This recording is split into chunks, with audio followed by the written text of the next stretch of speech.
Buenas tardes a todas y a todos. Realmente es un gusto tenerlos acá, tenerlos en nuestra casa, que es la casa de todos, es la universidad pública. Hace un ratito hablábamos con Silvina que cómo estábamos y bueno, estamos en lucha, estamos por tener la universidad abierta, pero también estamos contentos. Estamos celebrando 30 años de nuestra Constitución Nacional, 30 años de la reforma de nuestra Constitución Nacional. 30 años de una reforma de la Constitución Nacional que en tiempos similares a los de ahora generaba poca confianza al inicio y que al finalizar terminamos con un producto constitucional muy bueno, muy de avanzada para nuestro país. Y hoy analizarlo 30 años después, con todas sus aciertos, con las deudas pendientes en lo programático por hacer, pero yo estuve en ese momento desde otro lado, de la protección del ambiente y trabajando por lo que hoy es el artículo 41. Recuerdo a Antonio que en aquel momento estaba también con toda su comunidad luchando por la incorporación de los derechos de los pueblos originarios, de ese reconocimiento multicultural. Pero las constituciones, como suelen decir nuestros profesores, no son algo que es una letra muerta, sino que tiene que ser una letra viva. Así que, bueno, sirva este momento de los 30 años de la reforma de la Constitución para pensar, para discutir, para debatir, para escuchar a los que han estudiado un poco más algunos de los temas y aprender, porque es muy importante que entre todos hagamos la Constitución una cosa de todos y no una cosa solo de los juristas. Desde la facultad hemos decidido en este año, todo el año, celebrar y conmemorar la reforma constitucional y abrir nuestras puertas para que todos aquellos que quieran hacer algo en relación a la Constitución Nacional, estamos haciendo cosas también con la Defensoría del Pueblo, vamos a tener un evento muy importante en el mes de septiembre. Así que la casa está abierta en nombre de la decana, doctora Claudia Levín, que hoy no ha podido estar con nosotros, en el nombre de todo el cuerpo docente, los que están acá y los que no están acá, y en el nombre de los estudiantes. Nos gusta decir que la Universidad Reformista es una república de estudiantes. Les dejamos las puertas abiertas para que ustedes hagan suya esta universidad. Muchas gracias.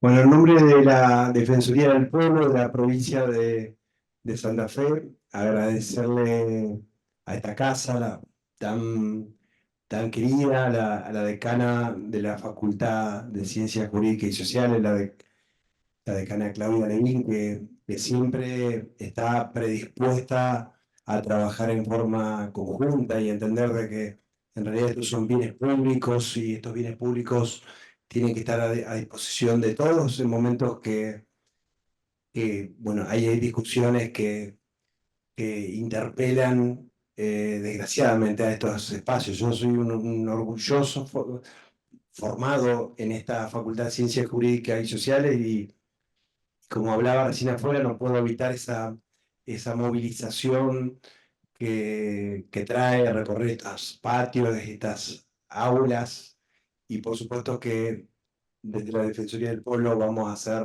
todo lo que sea necesario para defender esta y la universidad pública en general. Agradecerle a María José que siempre instala estos temas. Realmente es muy trascendente, es muy importante tu aporte desde la facultad, desde la Universidad Nacional del Litoral. Lo veo el procurador de la Corte, el doctor Jorge Barraguirre, que también acompaña permanentemente estos temas. La verdad que es muy importante, Silvina, que vos puedas estar acá, que podamos defender desde la identidad, como hablábamos hoy, los derechos de los pueblos originarios, la construcción de la identidad, las tradiciones, no tiene que ver con una búsqueda casi arbitraria y discrecional hacia el pasado, está absolutamente relacionado con asumir desafíos hacia adelante. Por eso justamente hoy hablamos de la importancia del territorio como construcción de identidad y la importancia de la identidad para hacerse cargo de luchas. Y por supuesto que son luchas. A veces vemos que se sancionan normas y esas normas no tienen un traslado en herramientas en el territorio que la garanticen. Pero también es cierto que permite esto, ¿no? La lucha. Y así, como hoy podemos estar hablando en la universidad pública y en otros momentos no fue, y fue gracias a una cantidad de hombres y mujeres que pelearon para que así sea, y muchas otras cosas que hoy podemos naturalizar, tenemos que hacernos cargo de las deudas pendientes.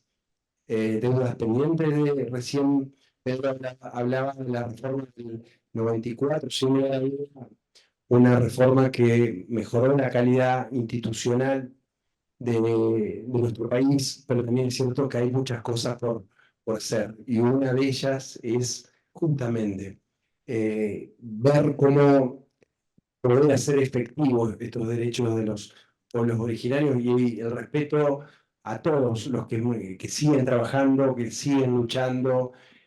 Hay claramente una perspectiva de género porque es la mujer la que muchas veces protagoniza estas luchas que son tan importantes. Son realmente cosas que le dan sentido a la vida. La vida está para justamente esto, pelear por causas justas como todos los días lo hace María José, Silvina y una gran cantidad de hombres y mujeres. Muchísimas gracias. La Defensoría del Pueblo acepta este reto de seguir trabajando juntos, de tocar reformas que se puedan tocar con la mano, que tengan que ver con reclamos que históricamente han tenido este colectivo.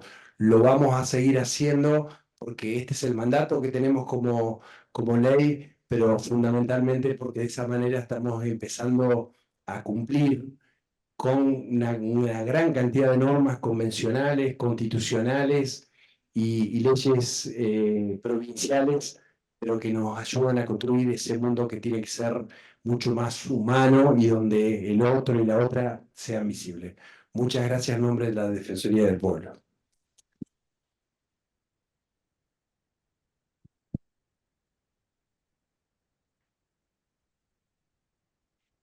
Bueno, y de mi parte, en nombre y representación de la Cátedra de Pueblos Originarios en Diálogo Interdisciplinario con sede en esta querida facultad, agradecerles a todos y a cada uno de quienes hicieron posible este espacio de diálogo hoy acá.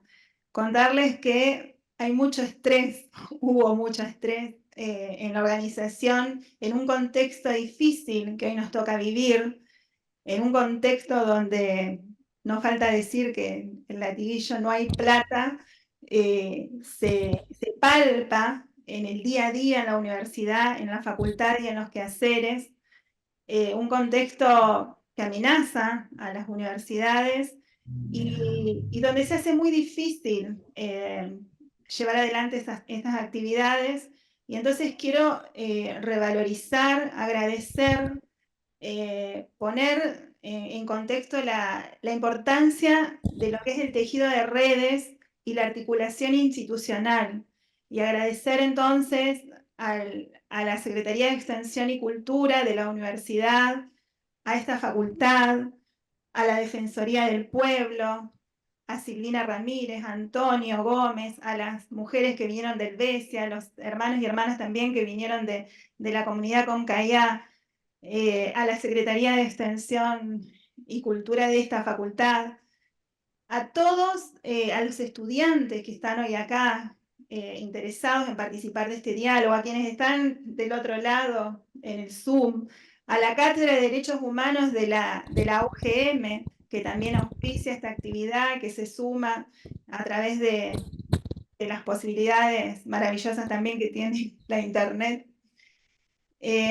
Agradecerles a todos, porque gracias a todos y a esa red de solidaridad es que hoy podemos encontrarnos acá, podemos conmemorar estos 30 años de la reforma, dialogar y reflexionar a partir de la importancia que fue la incorporación de los derechos de los pueblos indígenas en ese texto constitucional que se presenta como una herramienta importantísima, que los posiciona a los pueblos indígenas y a sus comunidades desde un lugar del derecho, de la exigibilidad de un derecho, y ya no como utopías o ilusiones o hacia dónde caminar desde el punto de vista de lo que no estaba escrito como norma, como ley. Entonces, es muy importante el tan nombrado artículo 75, inciso 17, que incorpora los derechos, y todo lo que se vino a partir de esa incorporación en cuanto a la construcción de ese corpus normativo que tiene su pie en la Constitución, pero que está compuesto también por muchísimas otras normas. Entonces, bueno, mi agradecimiento, expresarles todo lo que fue la gestión de esta actividad y el estar acá, y finalmente la felicidad de poder estar compartiendo con todos ustedes y expresarles mi agradecimiento. Bueno.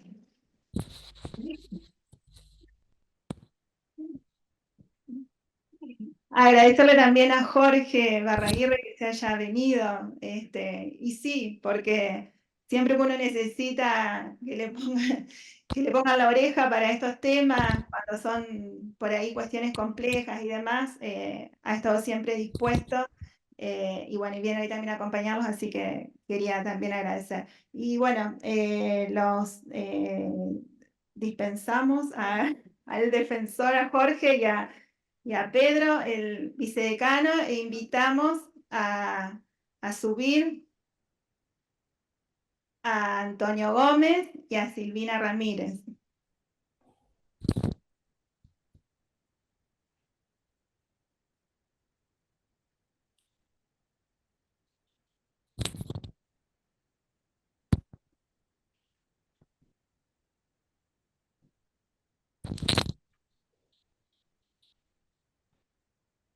Bueno, va a comenzar este diálogo Antonio Gómez. Antonio, además de ser amigo, es un referente en la provincia de Santa Fe y en la Argentina del pueblo mocoví, del pueblo mocoy también, como se lo conoce. Es un maestro de idioma y cultura, un referente en su comunidad, en la comunidad Comcayá de Recreo. Ha trabajado incansablemente por la lucha de los derechos de los pueblos indígenas, un soñador, diría yo también. Y la verdad que es muy, muy grato, es un honor, Antonio, tenerte acá, que hayas aceptado, que el cansancio de tantas luchas no te vence y que siempre que uno te invita estás dispuesto. Y es fundamental tener, cuando uno aborda cuestiones vinculadas a pueblos indígenas, es como fundamental construir el espacio o la voz con la voz de los mismos miembros de pueblos indígenas, referentes, con la voz de los hermanos y hermanas. Y en el caso de Antonio, a su vez, es quien trae acá la voz y representación de muchos hermanos y hermanas que lucharon allá por el 94 en la reforma de la Constitución y para que termine siendo realidad. Agradecemos que hayas venido, Antonio, y queremos escuchar testimonio vivo de esos días y de esas luchas. La kina bueno kayaipi na dokoshi na napangitana na nisayanka. Muy buenas tardes a todos los presentes, a mis hermanos mocovíes, a los a los públicos presentes, a las autoridades de este lugar, a María José y bueno, a todos los que están presentes en esta tarde. Verdaderamente hoy me trae gratos recuerdos y también muy emocionado, porque 30 años hace que pasó aquellos días para nosotros históricos, ¿no? Yo tenía 40 años, hoy en día tengo 70 años ya, y bueno, para nosotros nos trae recuerdos muy fuertes dentro de nuestra espiritualidad, dentro de nuestro corazón, dentro de lo emocional, esta fecha, porque en realidad el momento de la reforma de la Constitución para nosotros nos marcó nuestra vida, nos sirvió para contarle a nuestros hijos, a los jóvenes, a todos nuestros pueblos, cómo fue esa lucha para obtener ese inciso que tenemos hoy en la Constitución Nacional.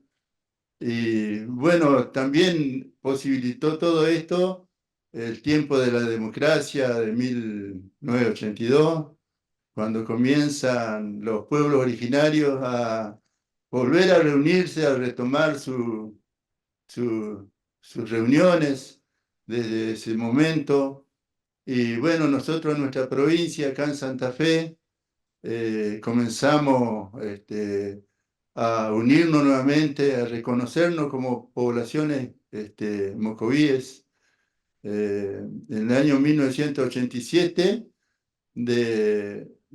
justamente en una fecha que es también histórica para nosotros, que es la Semana de los Pueblos Indígenas de América, que del 17 al 19 de abril se celebra esta fecha. Y bueno, en el año 1987 nosotros como Mocovíes y el pueblo Com comenzamos a reunirnos en Los Laureles, la primer reunión, encuentro, lo llamamos nosotros, encuentro de la Semana del Pueblo Aborígenes. Eso también nos dio mucha fuerza, el reencuentro de familia, el reencuentro de los adultos, el reencuentro de los ancianos. Volvió nuevamente el espíritu a recobrar vida en ese momento, muy emocionante los encuentros, y que nos dio fuerza a nosotros en ese momento, los que éramos más jóvenes en ese momento. Bueno, yo era jovencito y tenía una pinta, y, y bueno, a veces les cuento a los chicos, les digo, yo cuando comencé la lucha, les digo, era rubio y tenía una cabellera así rubia, les digo, no sé, les digo, por qué ahora soy negro, les digo, para hacerlo reír un poco a los chicos, porque a veces uno está tan tenso, cuando uno está en estas reuniones parece que no puede contar algo, hacerlo reír a los demás, y estamos tan acostumbrados a ser tan específicos a veces, y a veces tenemos que darle un poco de gracia y que todos se alegren de poder transmitir todo esto. Bueno, y entonces eso hizo que nosotros nos organicemos en el año 1989. Se conformó una comisión en la provincia de Santa Fe entre todas y mocovíes para luchar por nuestros derechos, para gestionar para las poblaciones aborígenes de la provincia. Así que ya en el año 1994, ya llevamos como 3, 4 años de organizados ya las comunidades aborígenes, ya había líderes comunitarios, caciques como los llamaban antes, y, y bueno, lo que estábamos al frente en ese momento, nosotros teníamos mucha fortaleza porque habíamos aceptado nuestro origen, porque nosotros, el pueblo mocoví, muchos años negamos nuestra identidad cultural, negamos, y eso nos hizo mucho daño espiritualmente en la fortaleza que debe tener como uno como persona. La negación es un sentir muy, muy difícil de atravesarlo porque yo lo viví muchos años. Yo desde los 12 años empecé a negar de hablar mi lengua hasta más o menos los 35 años, cuando comencé a trabajar nuevamente en nuestra cultura. Recién ahí comencé a recobrar nuevamente mi lengua. Y bueno, cuando comenzamos nuestro trabajo, ya en el año 1994, 1993, nosotros nos fuimos capacitando los líderes de la provincia de Santa Fe. Entonces estaba, que ya no está más, Luis Paniagua, Marcos Gómez del pueblo Con, Agustín Cavazorí, ya no están más esos hombres que estuvieron junto con nosotros, Hipólito Salteño, eh, y fueron hombres que eran muy valientes en esta lucha, y, y hubo un grupo de personas que nos pusimos a la cabeza de esta organización provincial, y la que empezamos a andar por todos lugares y a capacitarnos sobre nuestros derechos. ¿Qué derechos teníamos nosotros? Porque nosotros no entendíamos nada de derecho. Nadie hablaba de derecho en las comunidades, solamente el agachar la cabeza y trabajar. Esa era la única vida que tenían los pueblos aborígenes hasta ese entonces, hasta esos años. Y bueno, cuando en DEPA, el Equipo Nacional de Pastoral Aborigen, eh, cuando se estaba por hacer la ley de la reforma de la Constitución, en DEPA nos convoca a todos los líderes de Argentina a ir a Buenos Aires a poder entregar un documento firmado por todos los líderes de Argentina, para que también nosotros sea tratado nuestros derechos también dentro de la reforma, porque nosotros teníamos ese artículo 67, versículo digo yo, inciso 15, que decía mantener el trato pacífico con los indios y promover su conversión al catolicismo. Eso es lo único que había. Bueno, yo siempre digo que ese lo aprovechó Roca, ese artículo en la Constitución Nacional de 1853, porque mantener el trato pacífico, ¿qué quiere decir? Si alguien quiere levantar la voz, hay que matarlo. Eso significa para los gobiernos. Y nosotros que queríamos que ese inciso lo deroguen, y que se incorpore un inciso nuevo donde se garantice nuestro derecho en la Constitución. Y bueno, logramos que ese documento entre en el Congreso de la Nación, y así que cuando lo trataron, se trató ese tema, pudieron también dejar que en la reforma se trate el tema de los derechos indígenas. Y así que fuimos un grupo de dirigentes indígenas de distintos pueblos aborígenes de Argentina, reunidos en Buenos Aires en el 93, fue eso, en el mes de diciembre, y que logramos que nos atiendan en ese momento los senadores, los legisladores de Buenos Aires, y bueno, pudimos lograr de que se trate el tema acá en la reforma de la Constitución.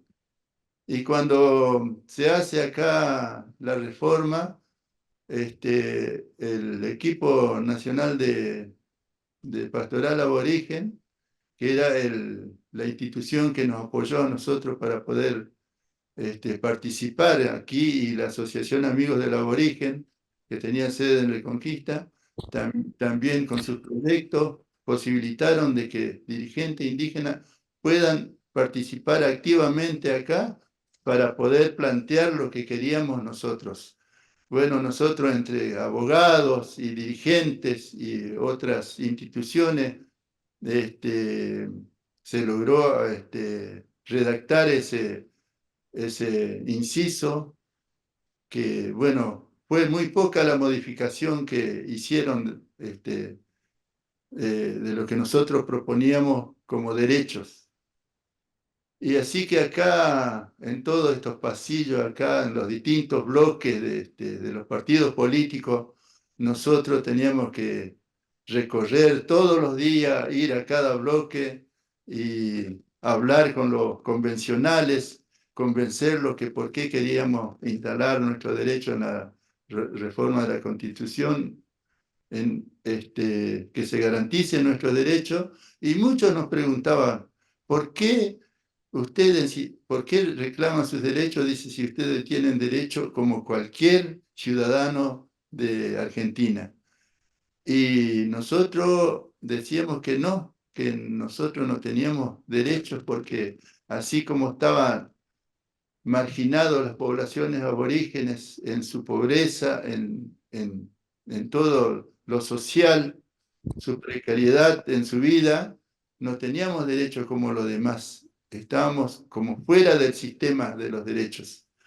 Y le explicábamos eso y nosotros queríamos que se garantice dentro de la Constitución Nacional que sean reconocidos nuestros derechos.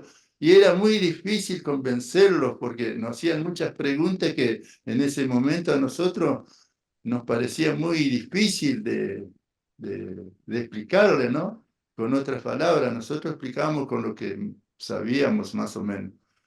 Y bueno, así que recorrimos todos los partidos políticos que había, que estaban participando en esa reforma. Por supuesto, participaron de todos los pueblos de Argentina, pueblos indígenas de Argentina.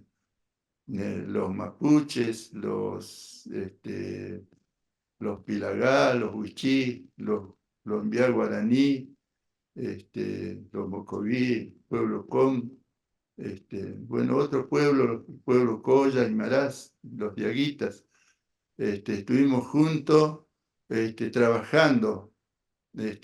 Algunos dirigentes venían y quedaban una semana y hacíamos lobby en este lugar. Y bueno, yo como vivía cerca acá, venía todos los días. Les pedía permiso a veces a mi director de la escuela. Y, y bueno, y yo tenía un pastor evangélico que cada vez que venía, él hacía una oración y me decía, hijo, andá con fe, andá, luchar por nuestros derechos. Era un anciano. Y eso me daba mucha fuerza, porque nosotros parecía que era todo negativo, decíamos nosotros, posiblemente no nos acepten lo que nosotros estamos pidiendo. Y bueno, y yo siempre cuento cuando nos tocó a enfrentarlo a Aldo Rico, y ese momento para nosotros fue muy duro, ¿no? Porque este hombre es tan imponente, su personalidad, y nosotros estábamos sentados hacia adelante y él se paró cuando nos habló a nosotros y nos miró a todos nosotros.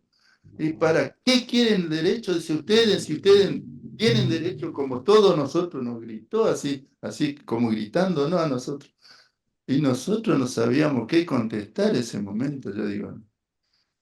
Y bueno, a mí lo que me salió en ese momento, yo le dije, yo lo invito a recorrer a todos los pueblos indígenas del país, a ver si es cierto lo que usted dice, si nosotros estamos en condiciones de derechos como ustedes, le digo.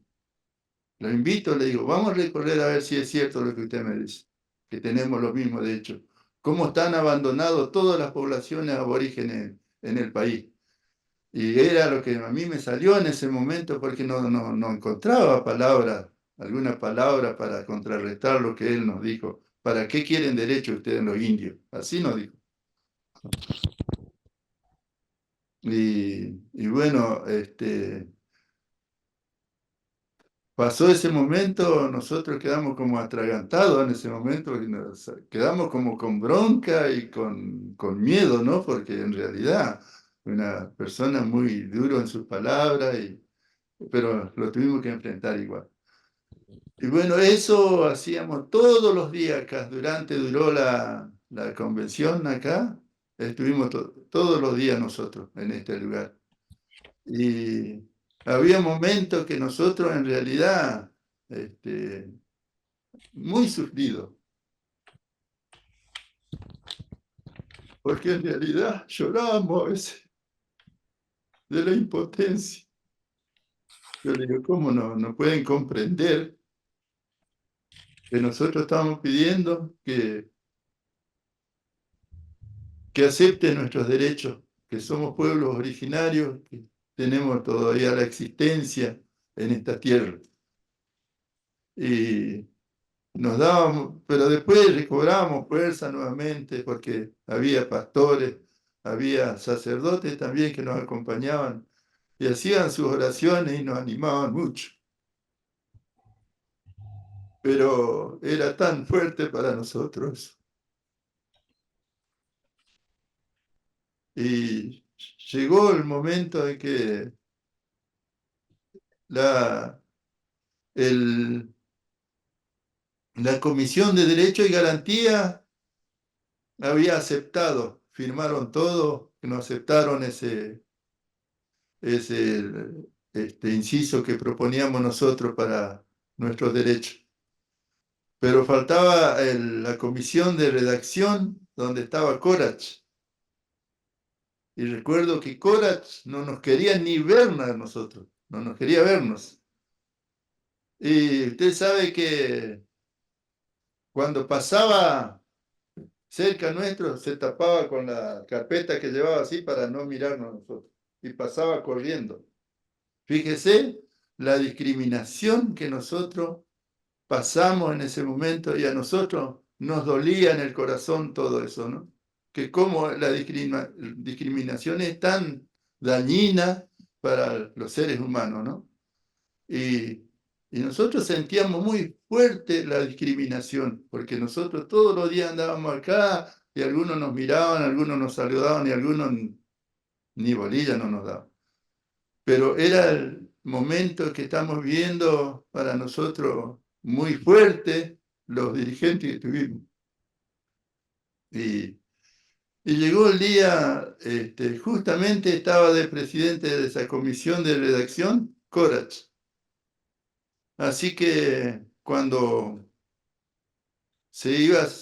iban a tratar el tema en esa comisión, vinieron de Salta, de Jujuy, vino un colectivo, vinieron como 100 indígenas.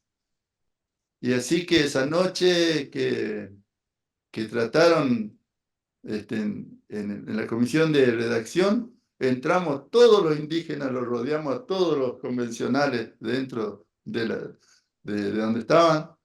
Así que pudieron hablar un poco nomás y bueno, dijo, vamos a hacer ¿cómo que le dicen cuando? Corte intermedio. Ajá. Sí, vamos a hacer un intermedio, dijo, lo vamos a tratar mañana. Dijo. Y era la última noche que se trataba el tema nuestro, si no se trataba ese día, al otro día ya no íbamos a entrar nosotros dentro de los derechos. Y al otro día cuando había sido que ellos después se juntaron y nos cambiaron toda la redacción de lo que nosotros proponíamos. Nos cambiaron totalmente. Así que al otro día vinimos y encontramos todo cambiado, lo que la comisión redactora cambió lo que nosotros proponíamos. Nada que ver de lo que nosotros proponíamos. Así que ahí empezamos a hablar por todos lados, que no, nosotros queríamos lo que proponíamos. Así que a la tarde nosotros, porque ese día tenía que pasar a ¿cómo que le dicen cuando ya pasa a la? A tratar el tema. Ajá, sí, claro, sí, para ser aprobado, ¿no? Y nosotros lo teníamos que hacer, así que nuestro recurso era Alfonsín. Estaba en ese momento que le llegamos a Alfonsín y a su equipo, y les planteamos lo que pasó. Y bueno, dijo, miren, yo ahora lo voy a plantear ahí, dijo, cuando esté en el plenario, dijo, voy a plantear que se, que sea, ¿cómo le dicen? Aprobación unánime, ¿cómo le dicen? Unanimidad. Por unanimidad, sí. Ajá. Así que bueno, quedamos esperando, pero estábamos todos como asustados, estábamos tan tensos ese día. Ay, no, creo que no podíamos ni hablar entre nosotros porque a las 8 de la noche se iba a tratar ese tema. Así que cuando pasó al recinto, planteó eso Alfonsín, yo creo que hay videos por eso, ¿no? Y, y bueno, así que fue planteado y aceptaron todo. En realidad nosotros estábamos ahí observando todo ese, ajá, en el Paraninfo. Bueno, nosotros cuando eso para nosotros fue, qué sé yo, como una victoria, un logro tan grande para nosotros. Recuerdo que nos abrazamos y lloramos todos juntos, y había algunos convencionales que vinieron y lloraron junto con nosotros, pero yo la verdad que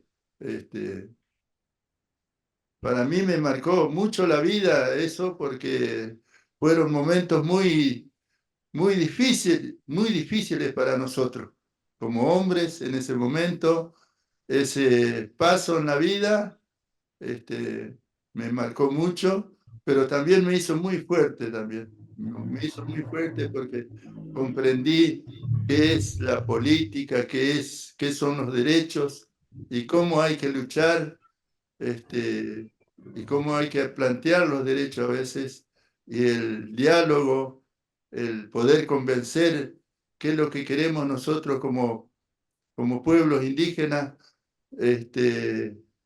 creo que nos tiene que escuchar y, y no nos tenemos que callar tampoco, ya creo que ya no tenemos que agachar más la cabeza. Y así que esa noche fue de mucha alegría y al otro día cuando llegué a la comunidad fue de mucha alegría la, este, la información que le di a mi comunidad fue de muchísima alegría en realidad. Yo recuerdo que había muchos abrazos, había lágrimas, emociones, porque, bueno, el objetivo que nos propusimos de que sean plasmados nuestros derechos en la Constitución Nacional se logró. Pero fueron momentos, yo le digo, más que emocionantes, fueron duros para nosotros, que nos costó lágrimas, nos costó sufrimiento, mucho dolor, de luchar por un derecho, ¿no? Cuando uno plantea un derecho y no lo quieren aceptar.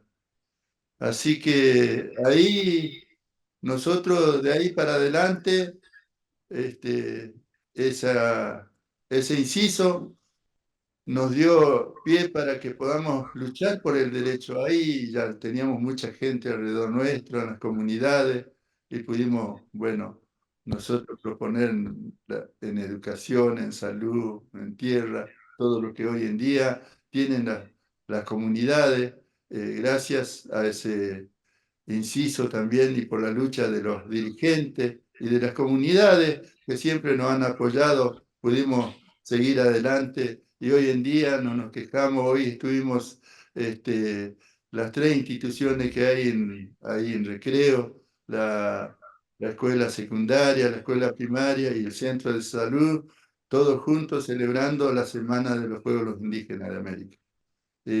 Eso nos llegó a unir esta fuerza que nosotros tenemos y creo que cada año se difunde mucho más. Hay muchos jóvenes que hoy han emprendido también la lucha de estar junto con nosotros y bueno, yo estoy muy contento, a pesar de mis lágrimas, todo, estoy muy contento y agradezco la invitación de María José, que también fue mucho tiempo, estuvo al lado nuestro, peleándola en lo que queremos nosotros, ¿no? Nosotros también tenemos un sueño. Queremos que nuestros hijos un día también tengan gran capacidad para, no para ser un problema en la sociedad, sino para ser algo útil en lo social. Eso queremos nosotros. Por eso es importante la educación, es importante, bueno, ojalá que las universidades no se cierren, que cada vez tengan mucha más fuerza, porque creo que es importante un día que tengamos chicos acá también en la universidad y que salgan doctores, que salgan ingenieros, arquitectos, con mucha capacidad. Y nosotros el objetivo muy claro tenemos que está dentro de la educación, dentro de lo educativo, donde haya una formación de una conciencia nueva de valoración como persona y poder ser útil dentro de lo social con mucha capacidad intelectual o de todo lo que uno emprenda. Eso es nuestro anhelo ahora con estos derechos que hemos logrado dentro de la Constitución. Y yo pediría un fuerte aplauso por este día que se cumple los 30 años, ¿no? Por los 30 años.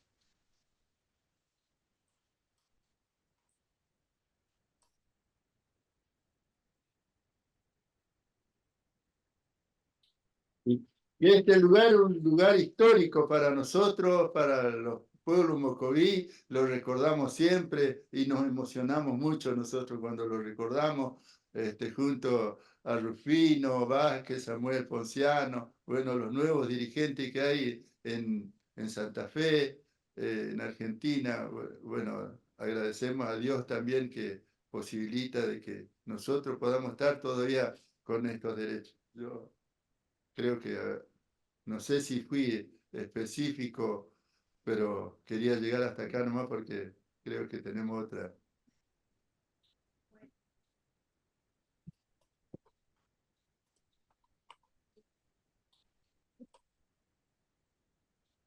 Bueno, muchísimas gracias, Antonio. Fue muy conmovedor, muy sensibilizador escucharte y como trasladarnos, ¿no? En el tiempo a través de tus palabras en esos días de tanta tensión, de tantas luchas, de tantas emociones.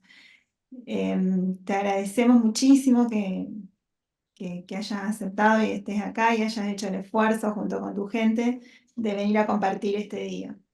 Y ahora le vamos a pasar la palabra a la doctora Silvina Ramírez, otra amiga de la casa que siempre acepta las propuestas para venir, para compartir sus reflexiones, sus conocimientos. Silvina es abogada por la Universidad de Córdoba y doctora por la Universidad de Buenos Aires, profesora de posgrado en varias universidades, bueno, autora de cantidades de libros que no vamos a enumerar acá. Gestora también y participante y colaboradora en Latinoamérica de varias reformas, experta en la temática de pueblos indígenas y consultada, ¿no es cierto?, no solamente en Argentina, sino en Latinoamérica. Entonces, bueno, Silvina, es un honor nuevamente tenerte entre nosotros y poder compartir este espacio de diálogo.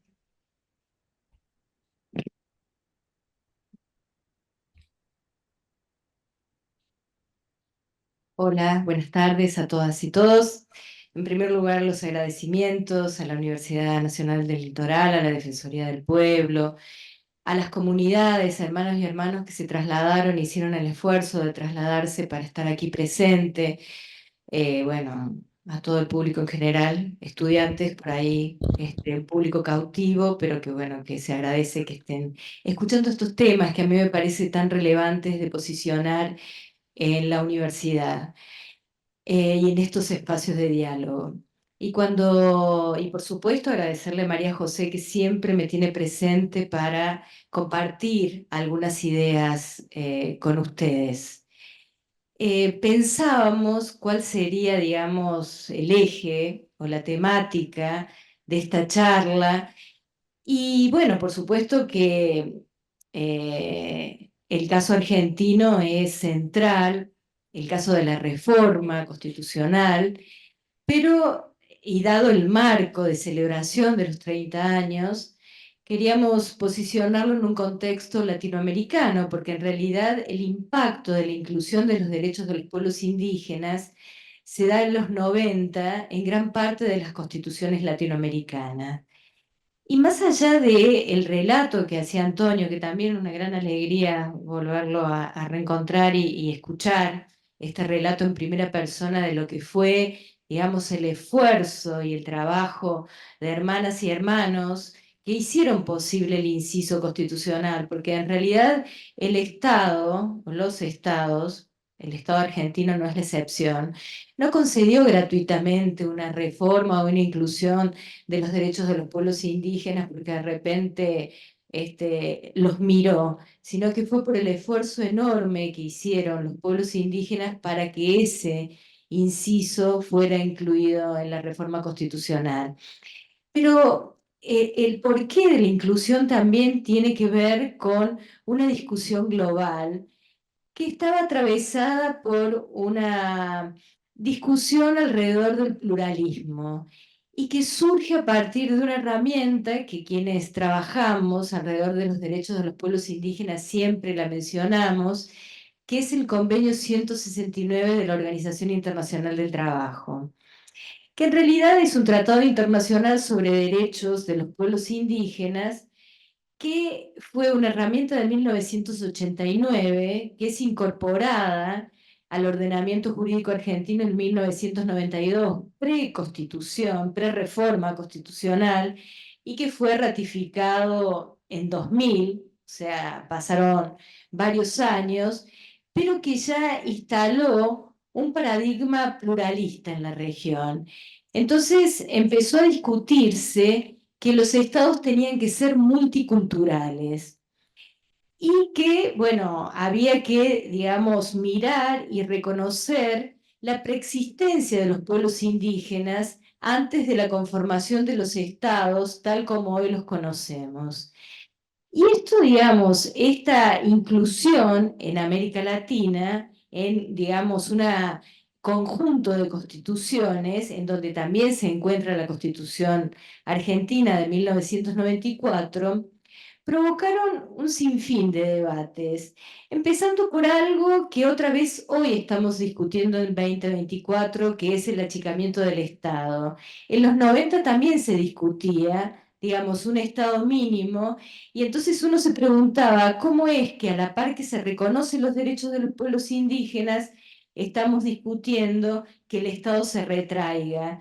Entonces teníamos frente a nosotros un gran desafío. En el campo de la justicia, por ejemplo, cómo respetar que las comunidades indígenas podían resolver sus conflictos de acuerdo a sus propias autoridades y cómo garantizar que si querían que el Estado les resolviera los conflictos, tuvieran el derecho al acceso a la justicia.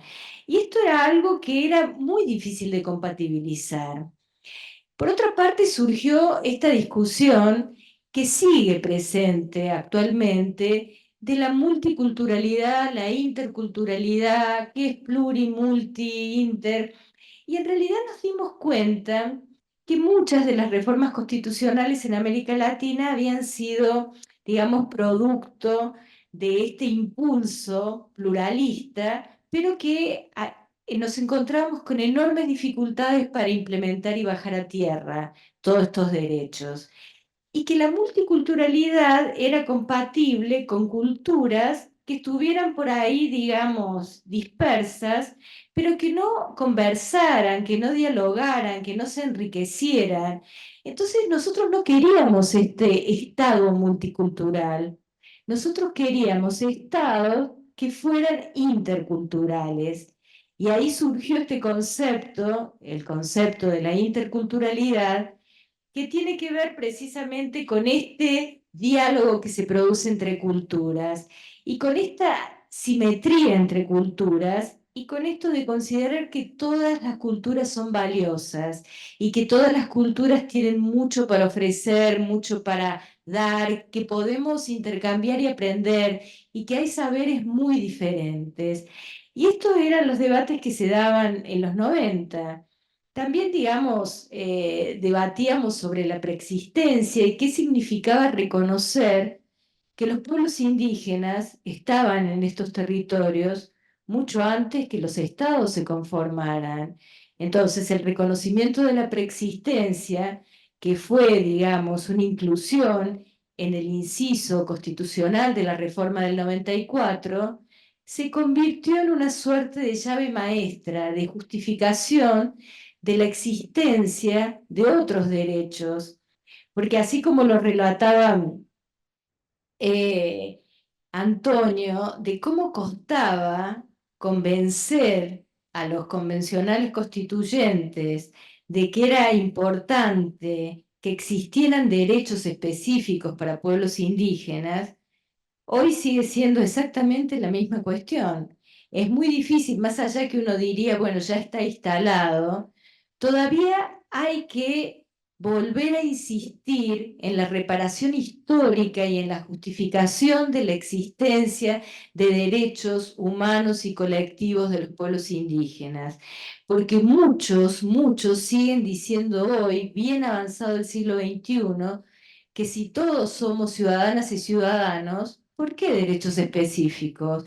Como si esto fuera instalar la desigualdad, cuando el principio de igualdad debe ser entendido respetando la diferencia, cuando el principio de igualdad está insoslayablemente vinculado al principio de la diferencia. Y cómo, en definitiva, superar este racismo y esta discriminación que está y sigue estando tan presente en todas las estructuras de nuestros estados hoy, en donde uno diría, bueno, otra vez ha pasado mucha agua bajo el puente, han pasado décadas y muchas veces parece que seguimos discutiendo lo mismo. En el medio de todos estos debates hace irrupción algo que después se va a conocer con el diario del día después como el neoconstitucionalismo latinoamericano, que son las constituciones que se le llama del siglo XXI, que son las constituciones de Ecuador y de Bolivia. La Constitución de Ecuador de 2008, la Constitución boliviana de 2009, que plantean, digamos, un cambio de escenario totalmente diferente. Directamente, digamos, a la interculturalidad, esta palabra que es tan relevante porque quienes trabajamos estos temas, indígenas y no indígenas, siempre estamos frente al desafío de la construcción de interculturalidad, se le suma la plurinacionalidad. ¿Y qué es la plurinacionalidad? Repensar el Estado de una manera totalmente distinta. Es un Estado que cobija, contempla un conjunto de naciones. Nosotros en general, digo nosotros, con distintas formaciones, crecimos siempre con una muletilla. A un Estado le corresponde una nación. Las constituciones de Ecuador y de Bolivia vienen a decir, no, nosotros somos estados interculturales, pero también somos estados plurinacionales.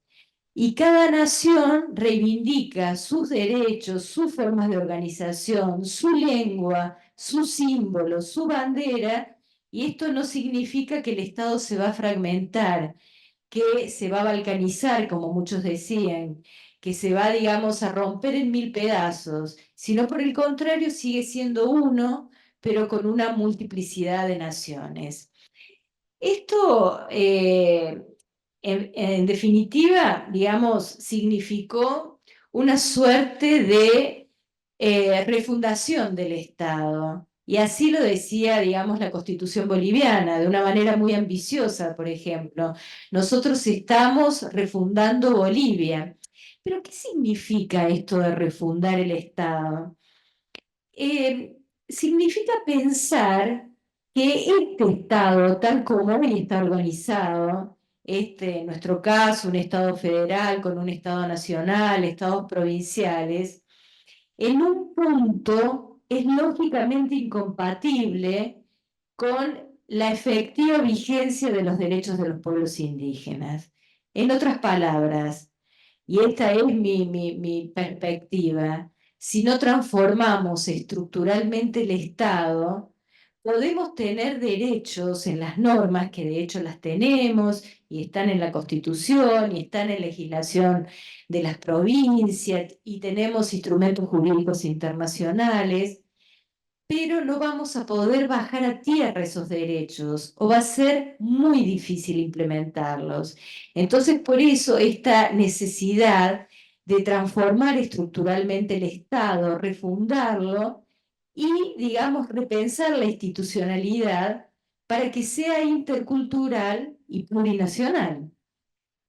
Ahora bien, esto, digamos, significó, y por eso traigo a colación, para pensar horizontes a futuro, muchos puntos de inflexión este neoconstitucionalismo latinoamericano, porque trajeron o pusieron sobre la mesa cambios en la institucionalidad que siguen siendo hoy totalmente novedosos. Por ejemplo, en Bolivia se creó el Tribunal Constitucional Plurinacional. Esto es la última instancia de justicia, como si nuestra Corte Suprema estuviera conformada por magistrados de carrera y autoridades de los pueblos indígenas. Y esto, bueno, era, digamos, una institución que no existe otra igual en América Latina. Esto de decir, la última autoridad judicial del Estado tiene que estar conformada por indígenas y no indígenas. La Constitución ecuatoriana hace algo que fue totalmente disruptivo y que tiene, digamos, repercusiones enormes que todavía después de más de una década y media seguimos pensando cómo sacarle la punta al lápiz. Consideró la naturaleza como sujeto de derecho. ¿Y esto qué es? Que todos los seres vivos, humanos y no humanos, tenemos derechos. Y lo hizo de una forma muy particular, porque dijo la naturaleza o Pachamama e introdujo en el texto constitucional la lengua quichua. Y entonces fue claramente un guiño de ojos a los pueblos indígenas, que es decir, estamos incorporando en el texto constitucional la mirada indígena, la filosofía indígena, la cosmovisión indígena, porque la relación que establecen los pueblos indígenas con su hábitat y todo el territorio y todos los seres vivos es muy diferente a nuestra cultura occidental. Entonces, este tipo de cuestiones hizo que se generara un diálogo y un debate que hasta ese momento no había alcanzado este rango constitucional. Entonces, fueron, digamos, como mojones o hitos que, digamos, han transformado, si se quiere, los escenarios políticos y jurídicos en América Latina. ¿Qué ha pasado con el caso argentino?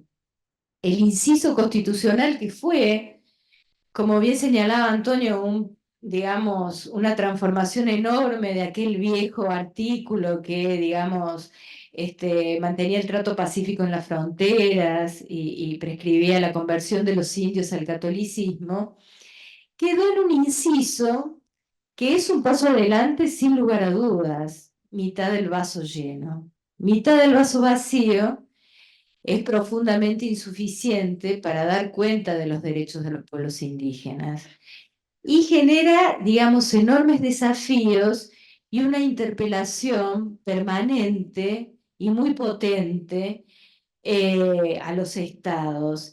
¿Y qué ha pasado con este inciso constitucional? Como efectivamente, digamos, surge y se cuelgan las atribuciones del Congreso, pero bueno, esto tiene también una larga historia porque veníamos del Pacto de Olivos, que algunos por aquí pueden recordar o seguramente lo han discutido en otras clases, y cómo también, digamos, ya estaba digamos, amarrado, la primera parte de la Constitución había que colgarlo de algún lado, se colgó en las atribuciones del Congreso, un lugar que no es el más conveniente en el deseable, pero ahí está, tenemos nuestro 75, inciso 17. Ahora bien, los artículos constitucionales muchas veces necesitan un desarrollo. Los artículos constitucionales necesitan de doctrina y de jurisprudencia para darles carne, para, digamos, entender cuál es el alcance y cuál es el sentido de este inciso constitucional.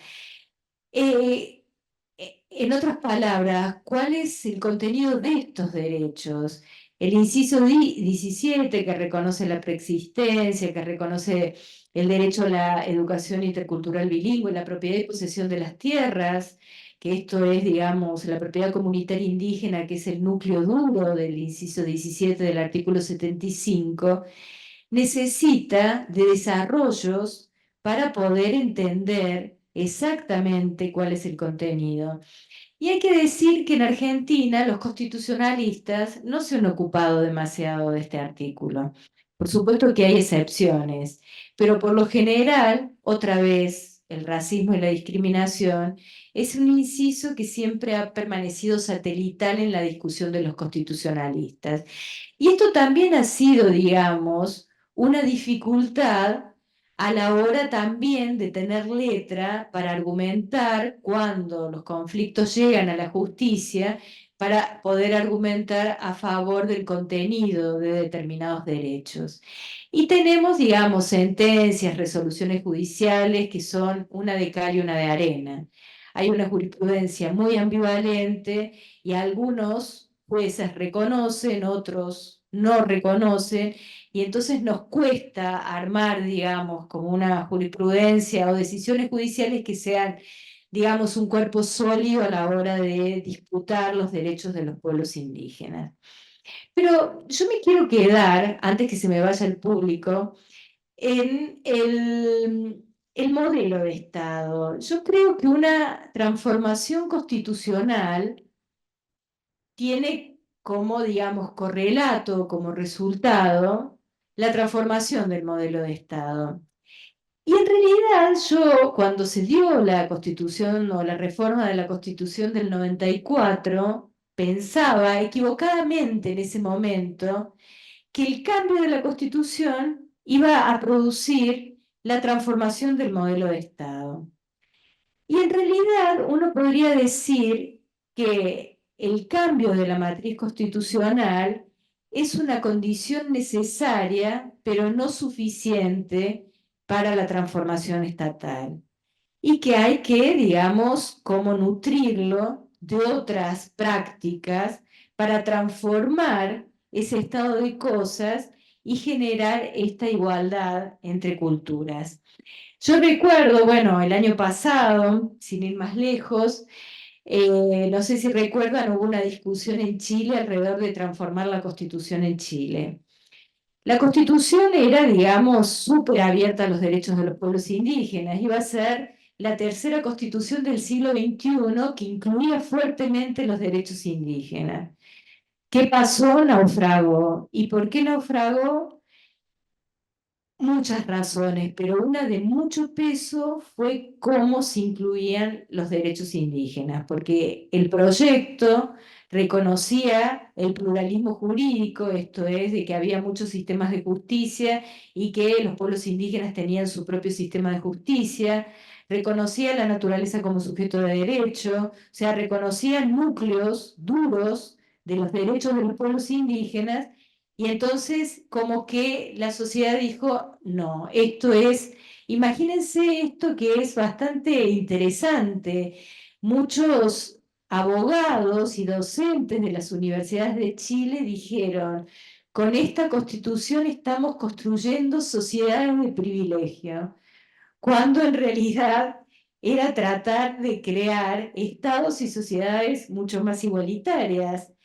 Es tanto el miedo al reconocimiento de derechos de los pueblos indígenas que, digamos, bueno, terminó, digamos, fracasando un proyecto constitucional de avanzada en donde lo que se buscaba era una reparación histórica para los pueblos indígenas que en Chile están, digamos, absolutamente postergados. Entonces, ¿cuáles son los horizontes constitucionales? Yo también creo que este inciso constitucional es, digamos, insuficiente y yo también pienso que amerita una nueva reforma constitucional que transforme de otra manera las estructuras del Estado y que incluya también de otra manera los derechos de los pueblos indígenas, que no quede encapsulado en un inciso constitucional, sino que sea, digamos, mucho más transversal. Esto no es soplar y hacer botellas, y tenemos las experiencias de Ecuador y Bolivia, que fueron muchos más ambiciosos y que han, digamos, y siguen enfrentando crisis políticas sin precedentes. Pero no obstante eso, creo que hay que ir por más y, digamos, tener en la cabeza esta transformación del Estado. Ahora, esto se dice facilito y se hace mucho más difícil, porque yo puedo decir acá, bueno, transformemos el Estado. Bueno, ¿cómo se transforma el Estado? Que yo me lo pregunto muchas veces, no es que yo tenga las respuestas, pero sí tengo algunas como ideas o intuiciones. Yo creo que el Estado es como un banco con tres patas y que está, digamos, como recostado en tres principios que son centrales. Dos principios que ya existen y que yo le agregaría un tercer principio. Los dos principios que existen es igualdad y libertad. Ahora que se habla tanto de libertad y que parece que la igualdad se borró del mapa, creo que son relevantes la igualdad y la libertad. Pero para los pueblos indígenas, ¿cómo impacta esto? La igualdad no solo tiene que ser igualdad entre individuos, sino que tiene que ser entendida como igualdad entre pueblos. Que haya igualdad entre el pueblo mocoy, el pueblo com, y el pueblo quichua y el pueblo criollo o blanco, como le llamemos, no indígena. Pero que haya igualdad entre pueblos, porque nuestra constitución adolece de la dimensión colectiva que tiene la mirada indígena. Y entonces, si nosotros seguimos manteniendo la idea de igualdad como no discriminación o una idea clásica de igualdad, estamos siguiendo, perpetuando esas incorrecciones que tiene esta matriz constitucional. Creo que la segunda pata del banco, que es la libertad, es la autonomía para los pueblos indígenas. Los pueblos indígenas tienen el derecho a ser autónomos y esa autonomía significa que tienen el derecho de decidir cómo quieren vivir. Y tener el derecho de cómo quieren vivir también significa tener el derecho de cómo se deben utilizar sus bienes comunes naturales, sus territorios. Ahora que la disputa, ahora y siempre que la disputa central son los territorios y que la disputa central sigue siendo alrededor de la propiedad comunitaria indígena, antes de esta charla que conversábamos con algunas hermanas indígenas y que, bueno, decíamos, sigue siendo el racismo y la discriminación, pero también el signo peso, lo decías, esto de los intereses económicos. Y exactamente es esto. Entonces, el respeto a la autonomía indígena está absolutamente restringida por este interés económico. No quieren permitir que los pueblos indígenas sean autónomos para decidir qué modelo de desarrollo quieren, por ejemplo. Y esto, otra vez, esto tiene que ser articulado, esto es complejo, esto no es, digamos, que se haga de la noche a la mañana, pero si los pueblos indígenas, si yo me tomo en serio el derecho a la autonomía, que es el derecho a la libertad, porque la autonomía es expresión del derecho a la libre determinación, yo tengo que respetar el modo en que los pueblos indígenas quieren vivir como pueblos indígenas, que es la tercera pata del banquito, que es un principio de identidad cultural. O sea, respetarlos por lo que son, como pueblos indígenas.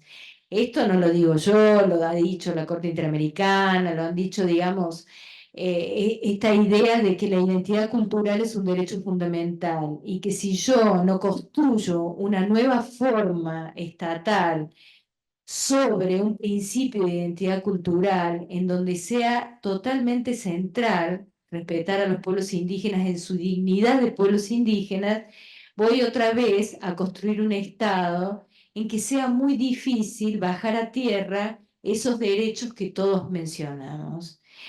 Entonces, yo creo que, bueno, discutiendo, reformulando, yo lo digo rapidito y como titular, pero esto es mucho más profundo y, digamos, abre mucho más la discusión.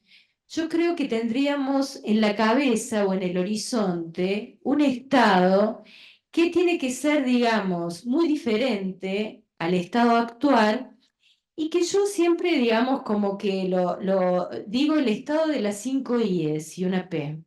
Yo quiero un Estado que sea igualitario, que sea inclusivo, que sea intercultural y plurinacional, que sea un Estado intergeneracional y un Estado interespecie, en donde todos los seres vivos tengamos derechos.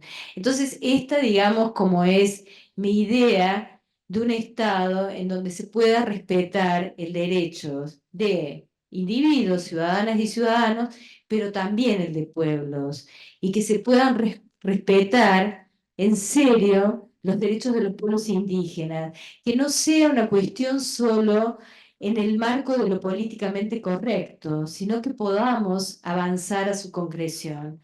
Ya para ir terminando, y por ahí podemos generar algún debate, yo también creo que estamos en un contexto muy difícil. Convengamos que no solamente las universidades públicas están siendo amenazadas, sino también los derechos de los pueblos indígenas y la propia sobrevivencia de los pueblos indígenas como tales. Se han expresado, digamos, esta gestión de gobierno claramente acerca de digamos, la falta de empatía o de sensibilidad y sobre todo de reconocimiento de los territorios de los pueblos indígenas. Siempre lo digo, también con matices, existe como una suerte de línea de continuidad histórica entre las diferentes gestiones de gobierno, digamos, más de derechas, más de izquierdas, más progres, menos progres.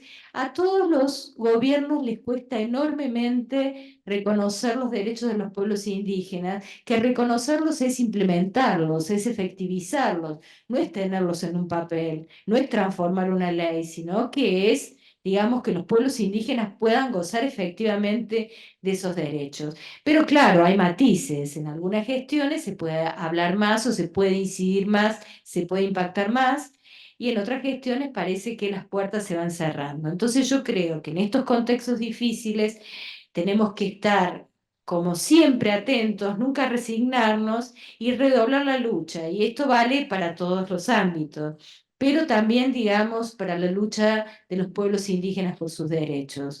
Creo que, digamos, la historia es larga.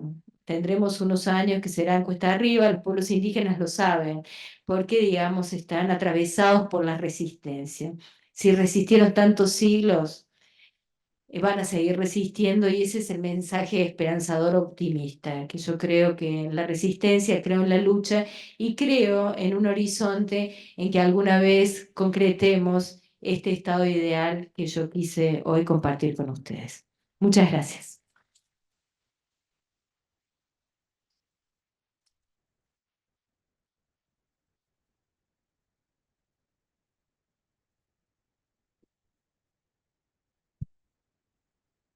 Muchas gracias, Silvina, por tus palabras, tus ideas siempre tan claras, tan contundentes, precisas, movilizadoras, que nos hacen regular la cabeza para un lado y para el otro. Vamos a abrir, no te voy a qué hora es, porque no... Sí, por eso, los voy a leer ahora, pero quería que si alguien quiere compartir una idea, un aporte, una pregunta, vaya ahí armándola en la cabeza, porque la idea era generar un diálogo, ¿no? Mientras tanto, acá hay dos mensajes. Ay, se me fue. Uno de la Comcaya. Hola, mi nombre es Miguel Bocchini, profe de música. Hola, Miguel, en la comunidad.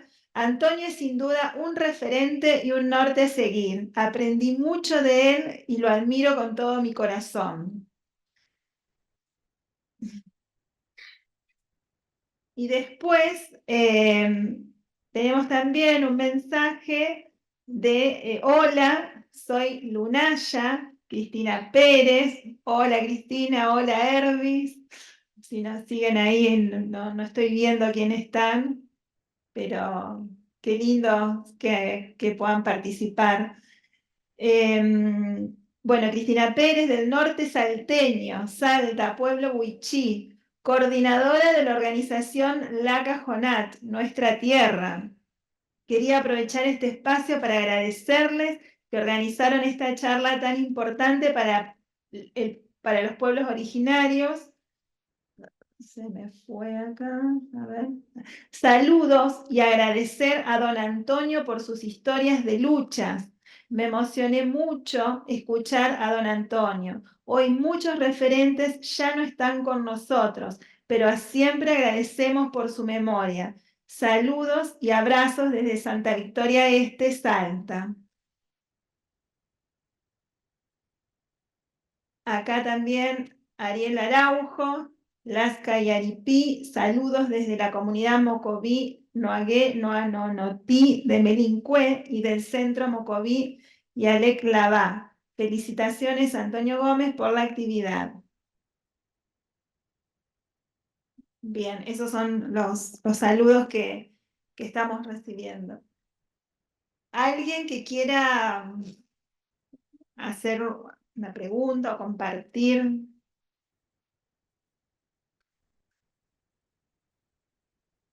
Hola, ¿querés? Sí.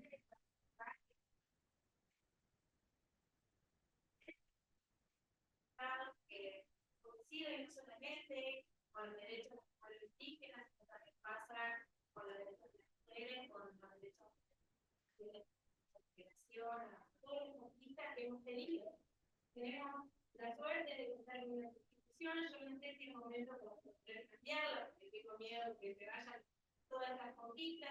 Tenemos la bandera de la progresividad, nunca más para atrás, siempre para adelante, y así como la Constitución en el 94 generó gradualmente este cambio, y gracias a todo lo que estamos viviendo, creo que también son momentos de lucha, de resistencia, de todos estos ataques, de derechos, que debemos estar todos unidos a favor de la Constitución, respetando y celebrando 30 años, porque en definitiva la Constitución hoy es un freno a estos avances que quieren modificar todas las conquistas que tanto han costado y que, bueno, nos han otorgado dignidad para todos, para todas las personas que habitan la Argentina. Que, bueno, muchas gracias por este pacto con millones. Sí, posible que el dinero sea más propicio para pero de todas formas para el futuro, digo, hay que pensar esto. Yo estoy pensando en el futuro y tal vez es más tarde. Les voy a dar el micrófono porque me di cuenta que están los participantes por el Zoom y por ahí no escuchan si no es con el micrófono. Gracias, bueno, muchas gracias Antonio por el testimonio y Silvina por tu charla, y a partir de tu charla y esta modificación del Estado, esta transformación del Estado al estilo del planteado en las constituciones ecuatoriana y boliviana, que lo han logrado poner en la Constitución y les está costando también mucho esfuerzo en llegar en el pasaje a la realidad, ¿no? ¿Cómo ves esta posibilidad de transformación, o cuál es el rol de esta transformación en los estados subnacionales, en los estados provinciales, o qué se puede hacer en los estados provinciales? Tenemos provincias con constituciones transformadas antes de la del 94, otro proceso posterior al 94 y otro proceso que tenemos constituciones viejas todavía. ¿Qué posibilidades hay en lograr, o en qué herramientas recomendarías para posibles modificaciones constitucionales de estados infranacionales.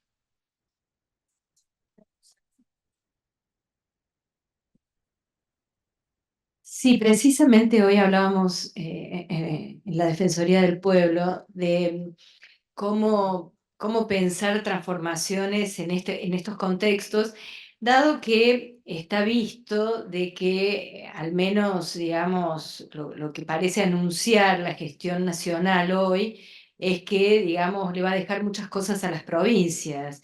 Entonces, esto puede ser, digamos, como un margen de maniobra para moverse.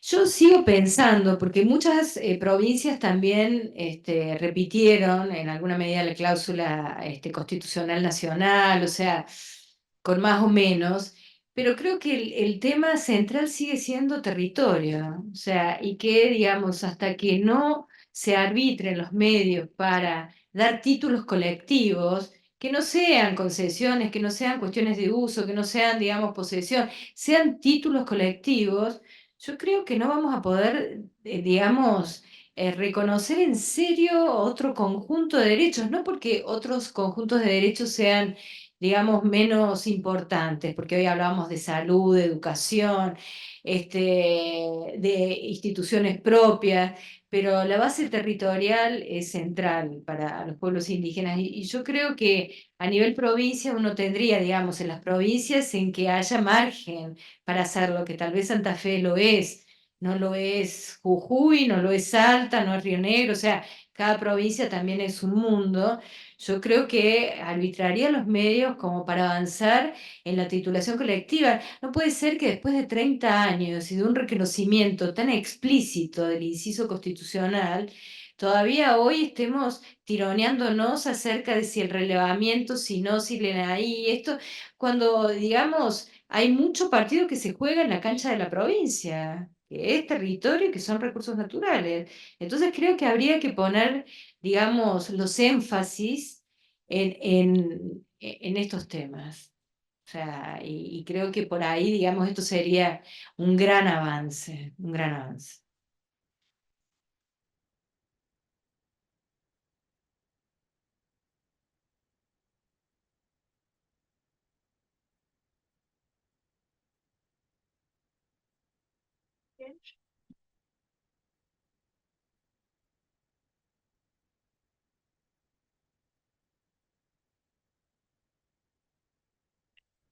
Hola, ¿qué tal?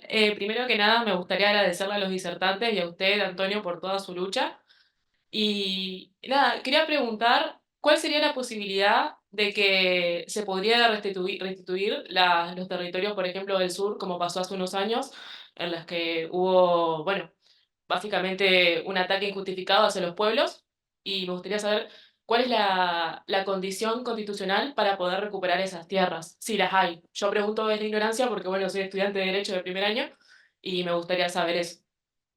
¿Del sur te referís al sur de la Al sur de la Argentina? Argentina, sí, Ah, la ok, situación no, que pasó no, en las tierras que compró, bueno, que le vendieron a Benetton. Benetton. Ajá, así es.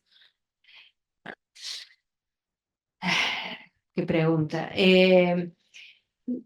No, posibilidades, te diría así, para ser realista, bajo cero. O sea, lo que pasa es que acá también se mezclan, ustedes estudiantes de derecho, con temas de derecho real.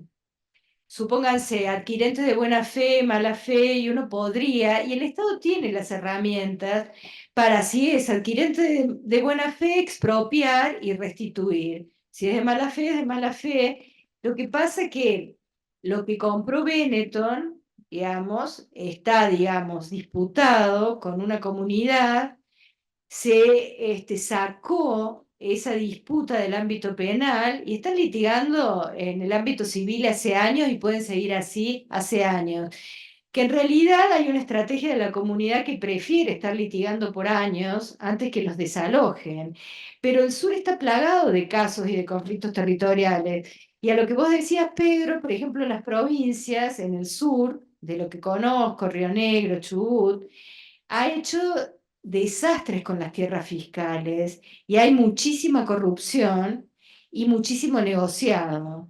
Y como son tierras muy valiosas en términos económicos, Entonces, directamente adjudica a particulares o directamente adjudica a particulares con comunidades indígenas adentro. O sea que, y cuando se judicializa, porque las comunidades recuperan territorio, y entonces ya se hartaron de esperar, van y recuperan, lo que hace el Estado, que incumple sus obligaciones, porque la obligación es darles el título colectivo de los territorios, los termina persiguiendo y juzgando por usurpadores.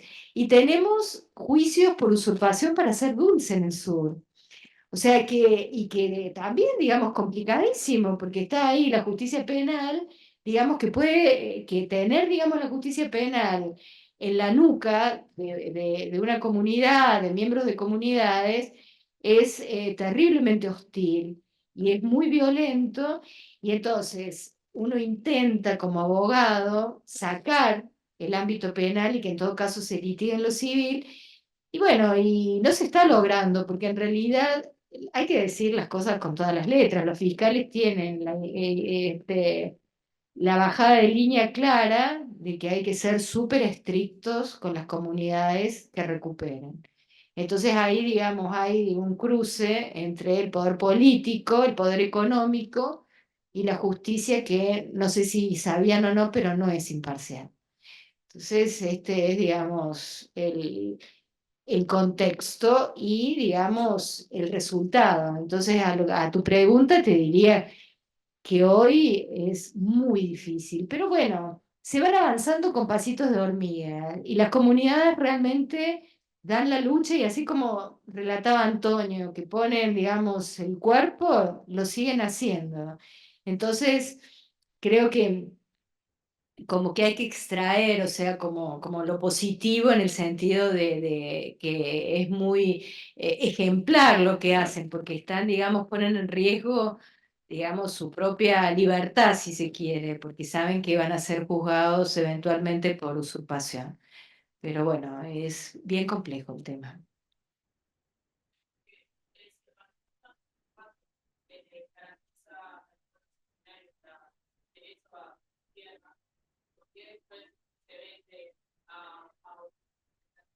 Yo cuando daba Derecho Constitucional en el grado hace muchos años les decía a los alumnos que no se decepcionen con la diferencia enorme que existe entre lo que dice el texto constitucional y la realidad, en todos los temas, no solamente en derechos indígenas. Porque los estudiantes me miraban con cara como diciendo, me estás diciendo una cosa y es otra la que pasa, entonces,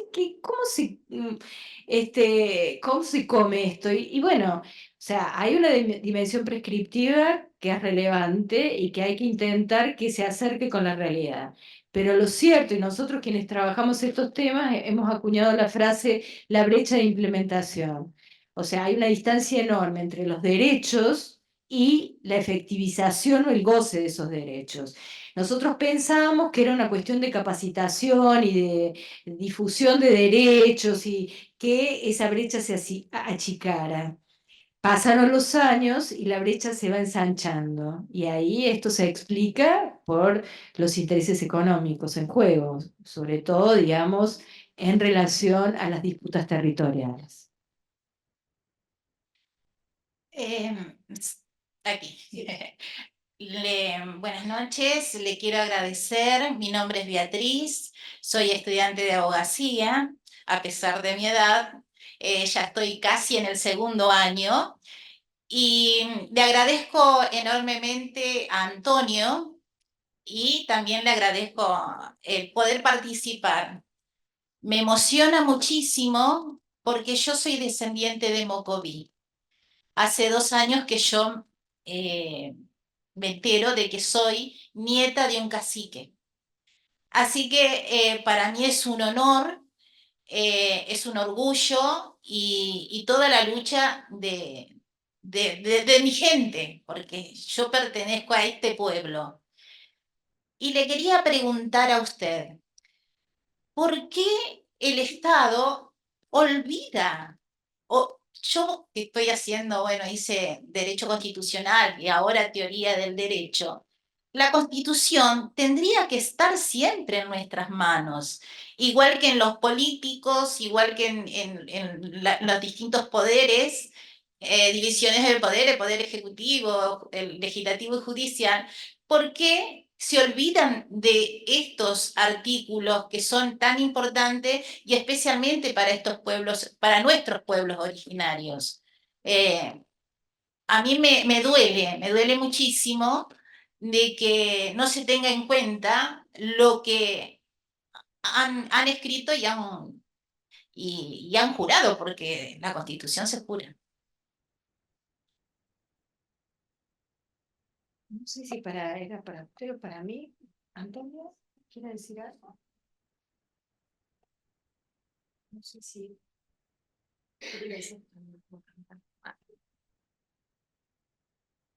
Sí, yo a veces me pregunto también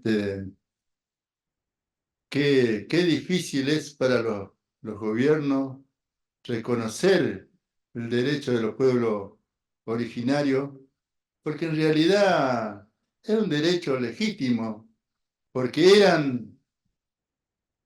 siempre fueron de acá, de estas tierras. Y eso, nosotros sabemos que fue una usurpación de todas nuestras tierras que hay en Argentina, por pobladores que vinieron de afuera y que hoy tienen el privilegio de tener toda la riqueza del mundo, ¿no?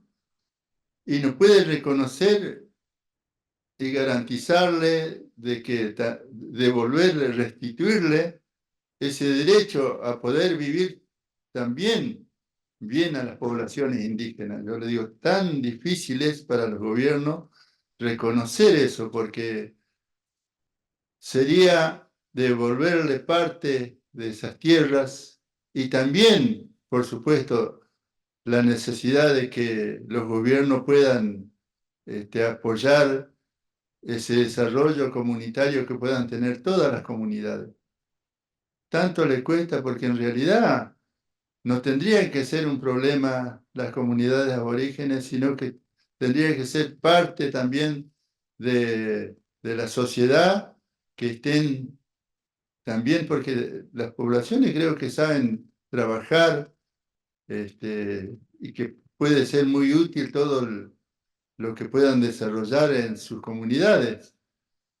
Pero, no sé, nosotros, por ejemplo, tenemos las tierras que nos entregaron en Recreo, 300 hectáreas, pero no vemos un apoyo del gobierno de poder apoyarnos, de poder desarrollar en poder hacer eh, poder trabajar en esas tierras con proyectos que posibiliten a las comunidades, a las familias de poder hacer algo que le sirva a la misma comunidad y que no sea un problema después para los gobiernos. Yo creo que acá en Santa Fe hay muchas tierras fiscales, pero también el gobierno tiene las herramientas para poder apoyar el desarrollo de las comunidades. Digo yo, siendo que fueron los verdaderos dueños de las tierras y hoy en día no pueden tener ese derecho. ¿Qué tan difícil es para los gobiernos reconocer eso? No, nosotros también, no sé cuál sería yo sé que todas las comunidades en este momento ya creo que no se van a quedar calladas porque, bueno, ya tenemos jóvenes que se están capacitando en todo lo intelectual y van a luchar por sus derechos más adelante. Nosotros creemos eso porque nosotros hemos logrado algo de eso y que hoy en día, bueno, tienen un lugar donde por lo menos vivir nuestra comunidad y para nosotros también fue un avance en esto, pero falta mucho el apoyo de los gobiernos en estas cuestiones también, en el apoyo que debe brindarlo en el desarrollo de esa comunidad.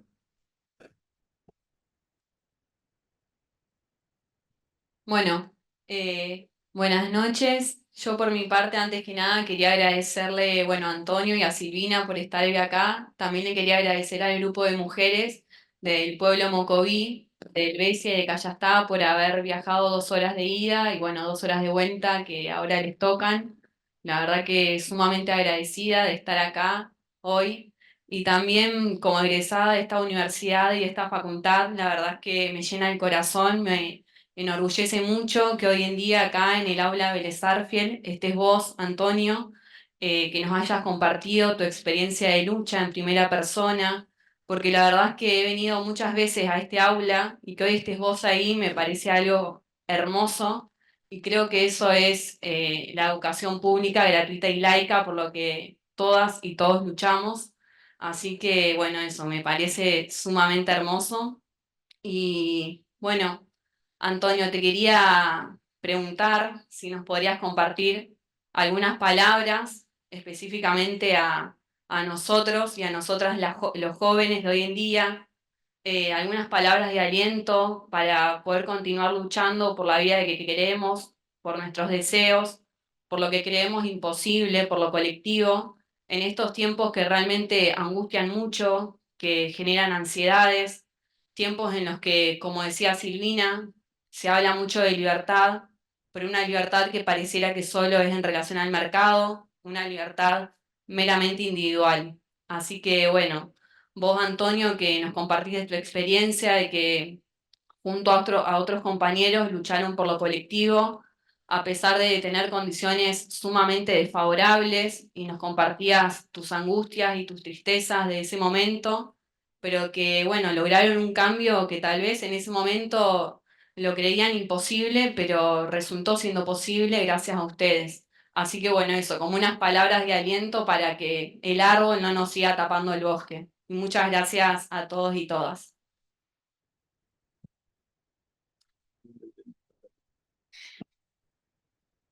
Bueno, nosotros en realidad,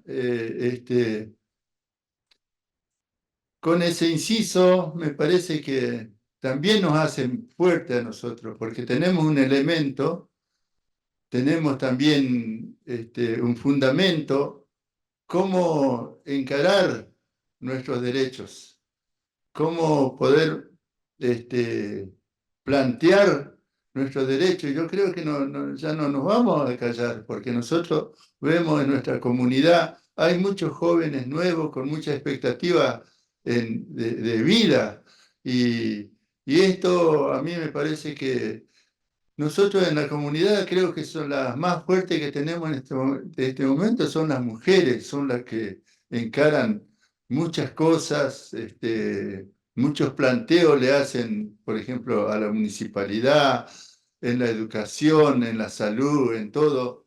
Me parece que son muy fuertes la comunidad nuestra, las mujeres, las jóvenes. Tenemos mujeres muy jóvenes y que hoy en día tenemos chicas jovencitas que se han también puesto a la par de nosotros para seguir luchando, pero todo esto incentivado por esto que decimos que nosotros podemos hacer muchas cosas que es importante para la sociedad y mostrar de que realmente no se hable más que el aborigen no sirve para nada, que es un problema social. No, tenemos que mostrar de que realmente podemos hacer muchas cosas buenas para nuestra comunidad, para lo social también. Yo creo que eso,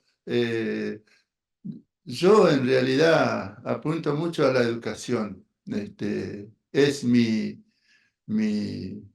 este, mi fuerte, porque creo que nosotros en la secundaria ahora tenemos muchos chicos que van a la secundaria, muchos alumnos hay, y hay una conciencia nueva de valoración.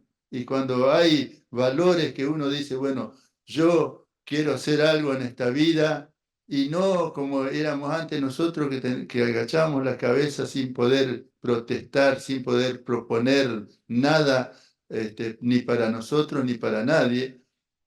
Hoy es distinto, hoy creo que los jóvenes tienen otra mirada futura y eso a mí me da mucha esperanza, me da mucha esperanza y mucha fuerza de lo que nosotros hemos sembrado, de que todo se puede, cuando uno quiere hacer algo, se puede hacerlo en la vida, pero tenemos que ser fuertes en esto que queremos hacer en la vida, ¿no? Porque también si nos quedamos ahí sin poder proponer nada para nadie, creo que también nos vamos a quedar ahí dormidos. Y creo que no debe ser así.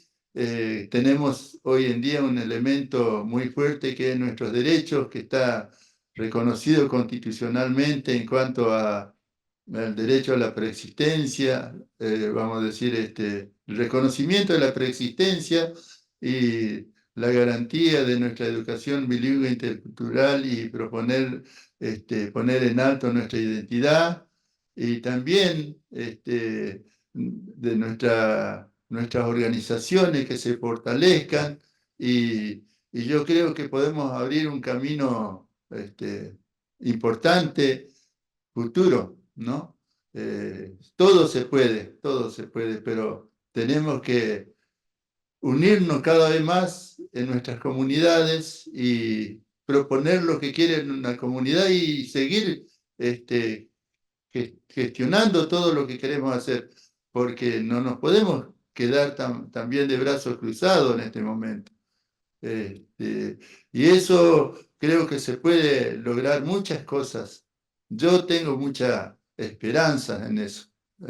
Creo que tenemos elementos en este momento, aunque por ahí las leyes están escritas, pero no se cumplen, pero si nosotros nos paramos y decimos, bueno, quiero hacer cumplir este derecho que yo tengo y proponerlo y gestionarlo, me parece que podemos hacer muchas cosas.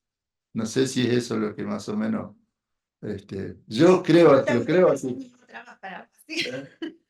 No te agotes con las palabras porque ahora viene otra para vos. Otra pregunta.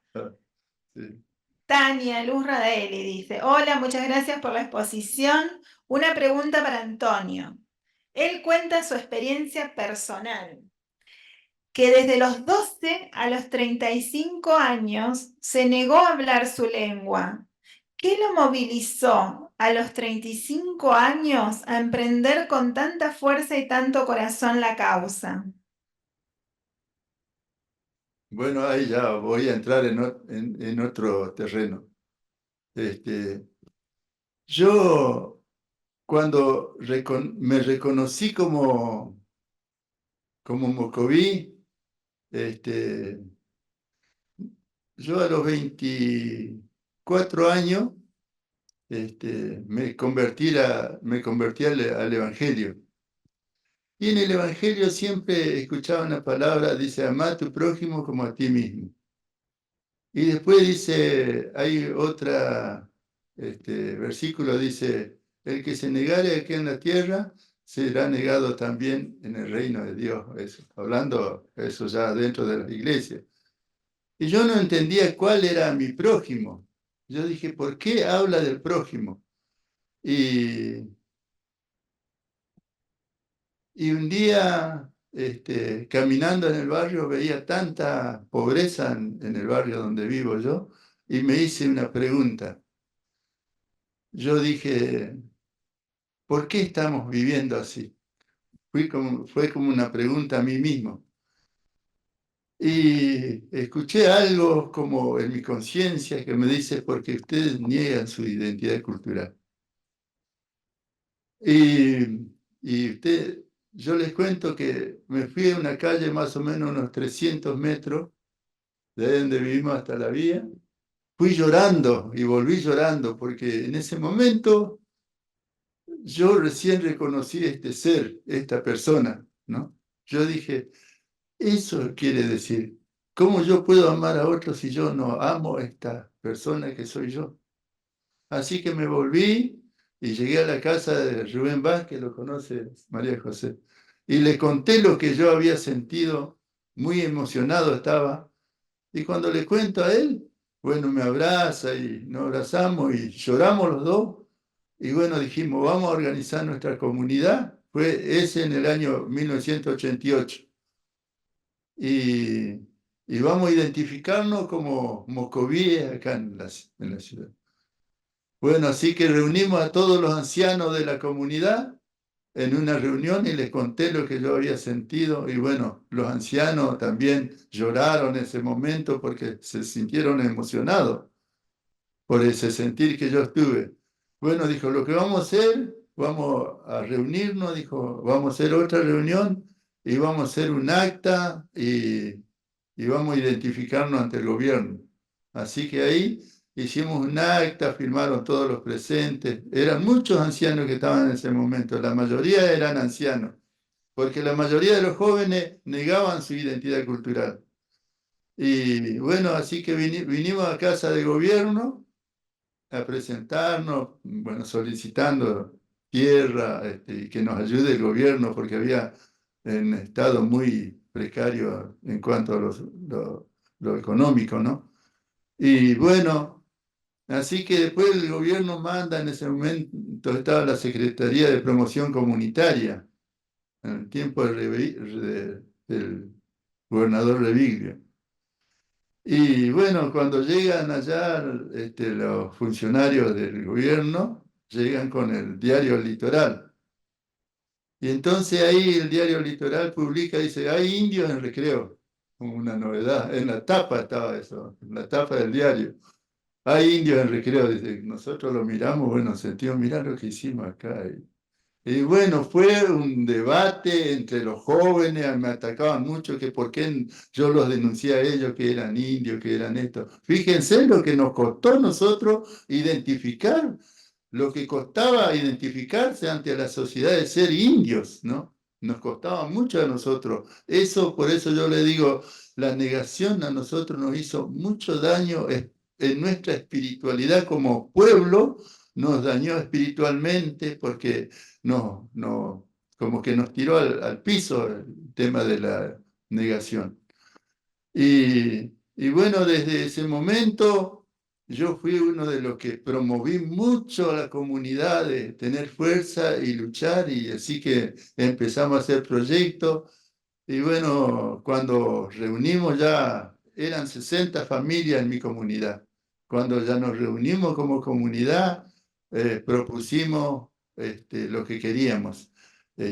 Una de lo que proponíamos como comunidad, que haya educación, que haya una escuela en nuestra comunidad, y que haya asistencia en salud y que podamos lograr tener tierras. 3 objetivos en la que, bueno, se cumplieron primero la escuela, luego la atención de la salud y luego la entrega de las tierras. Esos 3 objetivos que seguimos, la peleamos y luchamos, pero lo que sí, caminamos muchísimo, anduvimos en Santa Fe. Yo recuerdo que lo que más anduvimos fuimos yo y Manuel. Yo digo, a veces no teníamos el boleto para volver a casa. Y entonces yo siempre le hacía reír a la gente, le digo, lo mandaba al frente a Manuel, porque yo le digo, vos sos más cara dura que yo.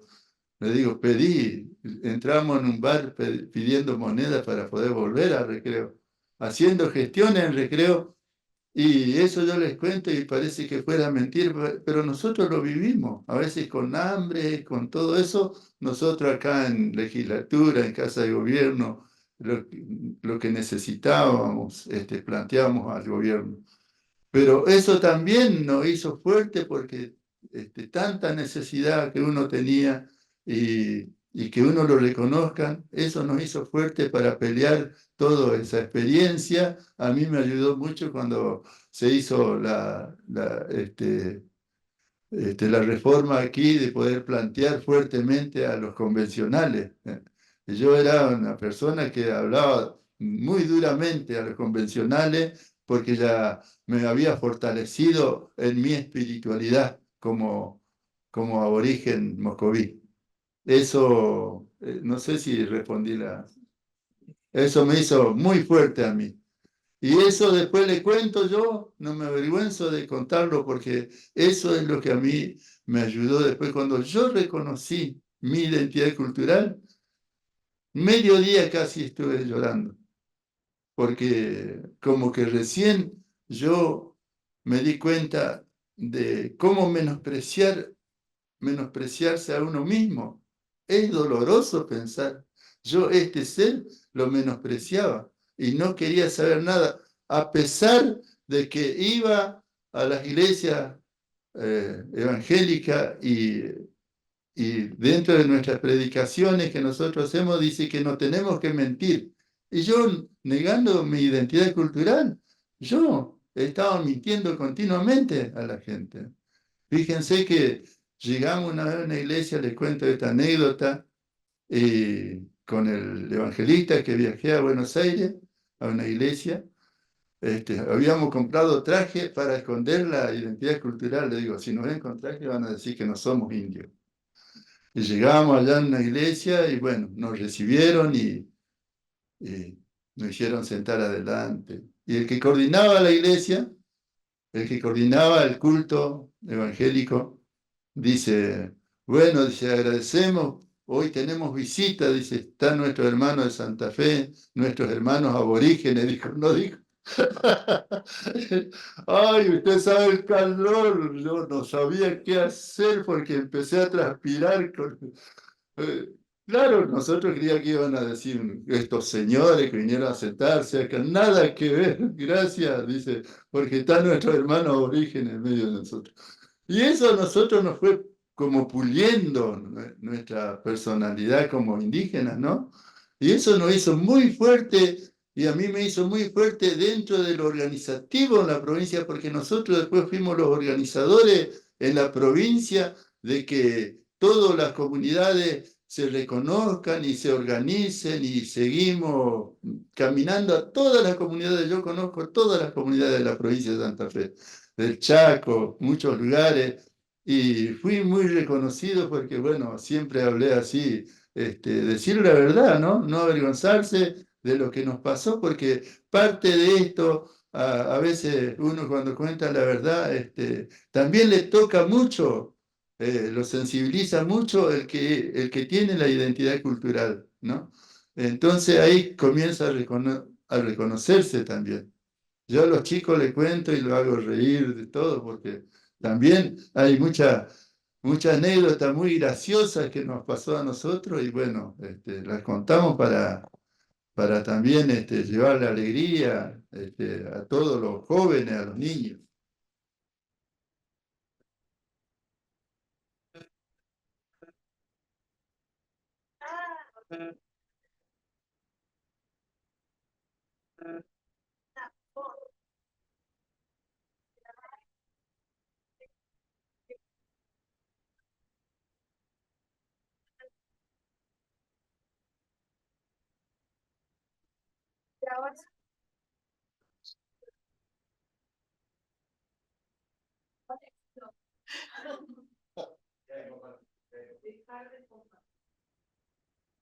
No es compatible.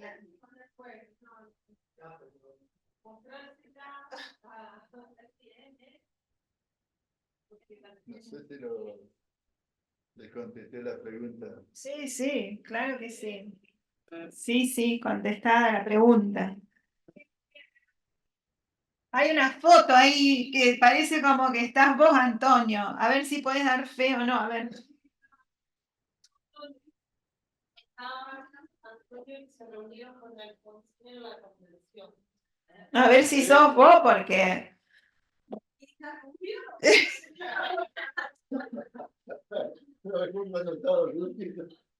Ahí, ¿serás vos?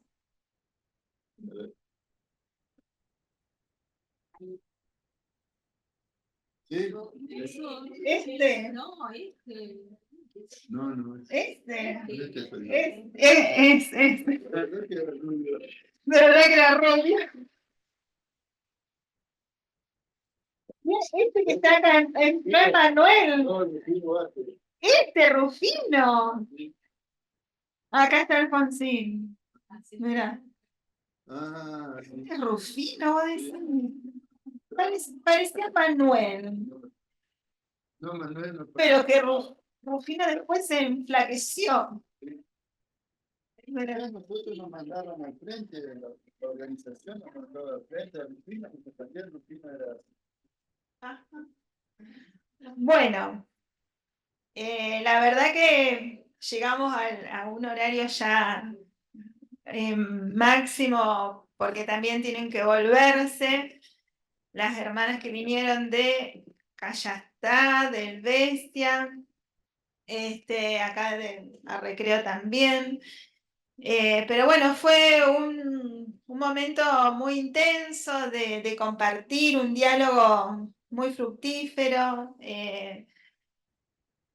Bueno, las preguntas nutrieron el diálogo.